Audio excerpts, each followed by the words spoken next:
2022년 이민년 60간지 중 39번째로 이미 흑색, 이는 호랑이를 의미하는 검은 호랑이의 해. 문재인 대통령이 일본에 보낸 특별한 선물에 일본 전체가 발칵 뒤집혔습니다. 선물 상자 안에는 한국의 전통 증류식 소주이자 국가무형문화재로 지정된 김포의 문배주, 또는 꿀과 전남 광양의 매실액, 경북 문경의 오미자청, 충남 부여의 밤 등 지역 특산물로 구성됐습니다. 또 임기 마지막 해 국민들 곁으로 돌아가기 전까지 하루하루를 아끼는 마음으로 국정을 마무리하겠다라는 문 대통령의 메시지가 적힌 카드도 포함됐는데요. 일본이 문제 삼은 것은 바로 선물 상자 겉면에 그려진 그림 때문이었습니다.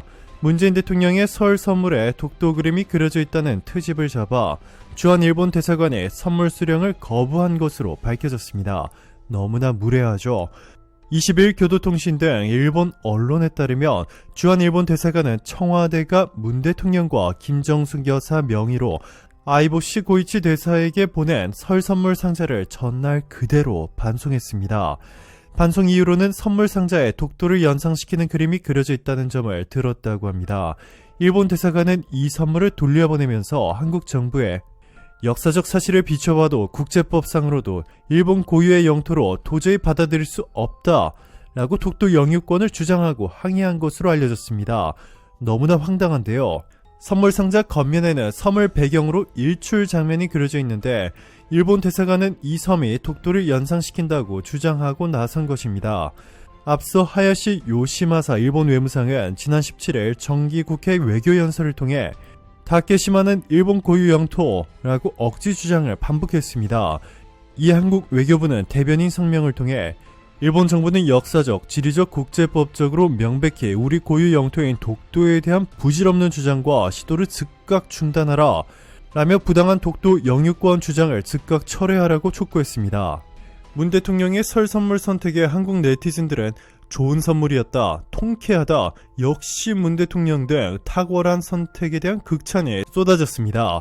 이뿐만이 아닙니다. 2022년 설을 맞이해 청와대는 역사적 진실을 외면한 채 사도광산을 유네스코 세계문화유산으로 등재하려던 일본을 막는 데 성공했습니다.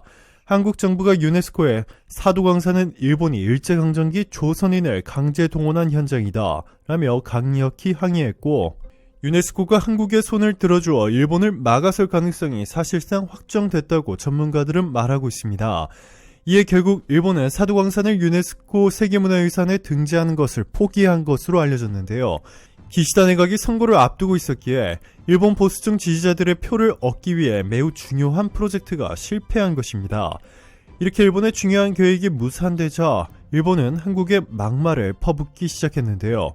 기하라 세이지 관방부 장관은 사도광산에 관한 한국 측의 주장에 대해서는 전혀 받아들일 수 없다라며 한국 측에는 강하게 의사를 표시하고 있다라며 한국 내에서 사실에 반하는 보도가 다수 이뤄지고 있다, 극히 유감이라며 계속 일본의 입장을 국제사회에 설명하겠다라고 덧붙였습니다.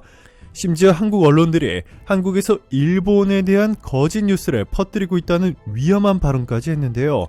태평양 전쟁 기간 국가 총동원령에 의해 일본인이나 한국에 모두 합법적으로 동원됐기 때문에 강제 노동이 아니라는 회계망측한 소리만 반복하고 있습니다. 이것이 끝이 아닙니다. 일본이 잃어버린 40년이라는 최악의 시대를 벗어나 새로운 경제성장 동력을 위해 외교적으로 엄청난 공을 들이고 있는 중동 3개국, UAE, 사우디, 그리고 이집트인데요. 문재인 대통령이 최근 이 3개국 순방을 끝내고 놀라운 결과를 한국에 들고 오자 일본은 뒷목을 잡고 쓰러지려 하고 있습니다. 문재인 대통령이 중동 3개국에서 얼마나 큰 성과를 거두었는지에 대한 자세한 내용은 지금 보시는 이 영상을 통해 확인하실 수 있습니다. 영상 링크는 영상 설명란에 남겨둘 테니 참고하시기 바랍니다. 문재인 대통령이 중동 3개국을 순방 중 전 세계 언론들이 주목했던 부분이 두 장면 있습니다.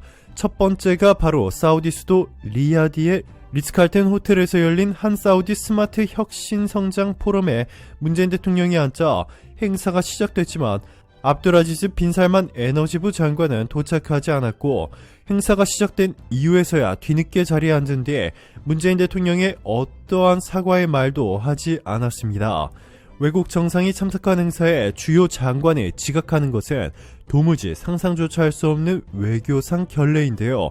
더 충격적인 것은 이렇게 지각해놓고 보시면 마스크도 쓰지 않은 채 문재인 대통령의 뒤를 지나가더니 행사 도중에는 스마트폰만 만지작거리며 행사에 집중하지 않는 모습을 보인 것입니다. 다른 나라 정상 같았으면 이미 행사장을 박차고 나갔거나 문재인 장관을 상대로 한 소리 했을 법도 한데 문재인 대통령은 가볍게 눈인사를 건네며 너그럽고 의연한 대처를 했습니다. 이 소식은 곧 주요 외신들을 통해 순식간에 전 세계로 퍼져나갔고 한국 문재인 대통령 덕분에 한국이 사우디에서 초대규모 원전 수주를 따낼 가능성이 매우 높아졌다. 문재인 대통령의 인상과 품위는 믿을 수 없을 정도다. 어떻게 저렇게 사람이 평정심을 유지할 수 있지? 한국인들은 축복받았다. 문 대통령의 의연한 대처로 한국은 잭팟을 터뜨리게 됐다 등의 극찬을 쏟아냈습니다. 심지어 아랍 언론들도 이를 집중 보도했는데요. 아랍뉴스는 문재인 대통령이 사우디에서 놀라운 외교를 펼친 덕분에 사우디 아람코가 한국과 10가지 계약을 체결했다 라며 금융 분야부터 저탄소 에너지 솔루션 등 다양한 분야에서 한국과 사우디 아람코가 엄청난 프로젝트를 시작했다고 대대적으로 보도했습니다. 일본이 지난 수십 년 동안 사우디에 엄청난 돈과 노력을 쏟아부으며 따내려 했던 모든 것을 한국이 전부 빼앗아간 상황이 만들어진 것이죠. 이뿐만이 아닙니다. 주요 외신들이 또 한 번 놀라워한 문재인 대통령의 외교는 이집트에서도 일어났습니다. 인구 1억 명의 코로나 전 경제 성장률 5%를 기록하며 빠르게 발전하는 이집트. 끊임없는 내전과 주변국들의 도발에 맞서 엄청난 규모의 예산을 국방비에 쏟아붓고 있는 이집트에 무기를 팔기 위해 일본이 엄청난 공을 들였었죠. 자, 그런데 이집트를 비롯해 필리핀 등 일본 무기 도입을 검토한 나라들은 일본이 생산하는 무기는 가격이 비싸고 가성비는 떨어진다 라고 평가했습니다. 반면 한국산 무기는 가성비 세계 최고라는 반대의 평가를 받고 있는데요. 결국 이집트가 한국산 K9 자주포를 2조 원 규모 구매할 것으로 전해졌습니다. 이 과정에서 문재인 대통령의 놀라운 결정에 주요 외신들은 주목했는데 문재인 대통령이 이집트를 순방 중 이집트가 한국 측이 제시한 가격에서 조금 더 깎아달라고 요구하자 문재인 대통령은 의외의 답변을 내놨습니다.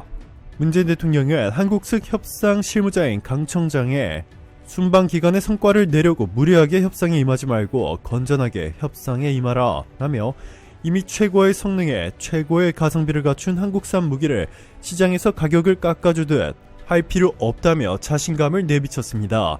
일반적인 국가 정상이라면 자신이 순방 중 눈에 보이는 성과를 내기 위해서 가격을 얼마든지 깎아서라도 무조건 성사시켜 뉴스를 통해 대대적으로 자신의 업적을 홍보하기 바빴을 테지만 한국의 문재인 대통령은 자신의 명성은 전혀 고려하지 않은 채 오로지 한국의 국격과 국익만을 생각했다는 것이 외신들의 공통된 시각이었습니다. 강 청장은 협상에 임하는 사람으로서 대통령께 감사드리고 싶다라며 협상에 임하는 사람에게 시간적 제약 조건을 주거나 성과를 내라고 독촉을 하면 불리한 조건을 받아들이거나 감당하기 힘든 내용을 수인하는 엄청난 실수를 할 수도 있다 라고 했습니다. 그러면서 대통령이 차분하게 장기적 관점에서 협상하도록 지침을 준 것이 도움이 됐다라고 말했습니다. 강 청장은 최종 결과를 긍정적으로 전망했습니다.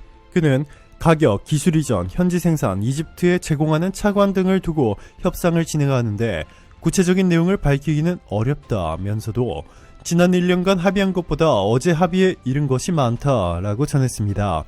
이어 양국 정상이 신뢰 관계를 형성했고 협력 사업의 중요성에 공감한 만큼 머지않은 시일 내에 계약이 이뤄지지 않겠나 기대한다 라고 했습니다.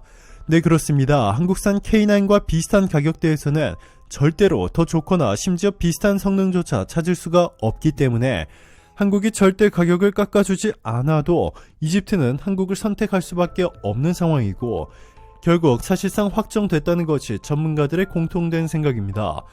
자신의 업적을 널리 알리고 싶어하는 대다수 국가의 대통령들과는 달리 오직 한국의 국익을 극대화하기 위한 문재인 대통령의 외교 결단에 빛을 발휘한 셈입니다.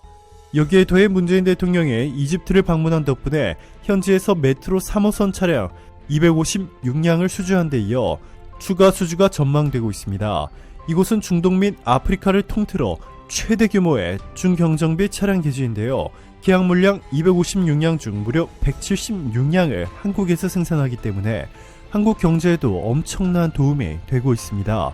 오늘도 감사합니다. 최고로 멋진 하루 보내시길 바랄게요.